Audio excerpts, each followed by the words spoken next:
त्यांचे नातेवाईक आहेत, तर त्यांचे कुटुंबीय आहेत, त्यांच्याशी संवाद साधतायत। खरं तर मृतांना श्रद्धांजली वाहण्यासाठी केंद्रीय गृहमंत्री तिथे पोहोचले आणि खरं तर या कुटुंबियांचा किंवा नातेवाईकांचा आक्रोश पाहायला मिळतोय।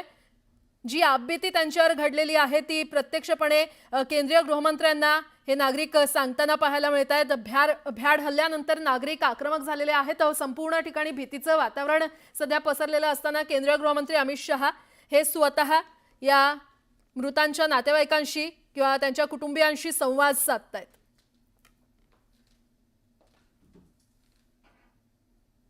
आणि तिकडचीच ही थेट दृश्य आपण पाहतोय। काल ज्या प्रकारे काश्मीरमध्ये नरसंहार झालेला आहे त्यामध्ये 27 जणांचा मृत्यू झालाय। त्यामध्ये 6 जण हे महाराष्ट्रातले आहेत। 6 पर्यटकांचा महाराष्ट्रातल्या पर्यटकांचा मृत्यू झालेला आहे। सध्या केंद्रीय गृहमंत्री अमित शहा हे सध्या काश्मीरमध्येच आहेत आणि तिथे जे मृत पावलेले पर्यटक आहेत त्यांच्या नातेवाईकांशी ते संवाद साधतात, त्यांना धीर देण्याचा प्रयत्न केला जातोय।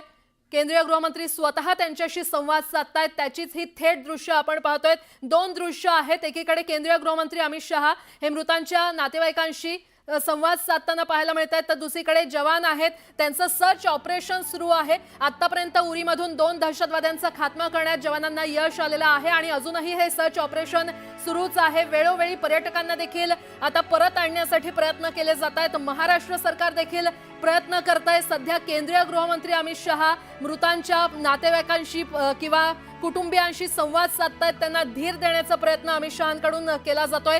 जखमींची विचारपूस देखील अमित शहा करतायत। काश्मीरमधली ही थेट 2 दृश्य आपण पाहतोय। कशा प्रकारे जवानांचा बंदोबस्त आता वाढवण्यात आलेला आहे, कारण ज्या प्रकारे काल काश्मीरमध्ये भ्याड हल्ला झाला, पर्यटकांवर गोळीबार करण्यात आला, त्यामध्ये 27 पर्यटकांचा मृत्यू झालाय।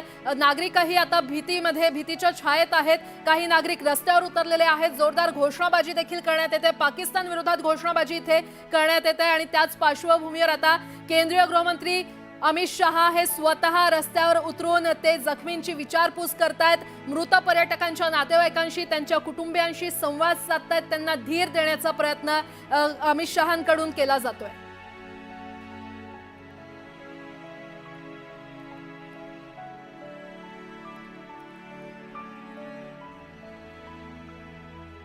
दरम्यान आर्मी बेस कॅम्पमध्ये आता पर्यटकांची देखील गर्दी वाढू लागलेली आहे। बरेच पर्यटक हे काश्मीरमध्ये फिरण्यासाठी गेले होते। त्यांचा पुढचा टप्पा हा पहलगामचा होता, मात्र काल ज्या प्रकारे जो हल्ला झालेला आहे ते पाहता काही पर्यटक आता माघारी परतू लागलेले आहेत। श्रीनगरमध्ये मोठ्या प्रमाणात गर्दी झालेली आहे। रस्त्यांवर स्थानिक नागरिक उतरलेले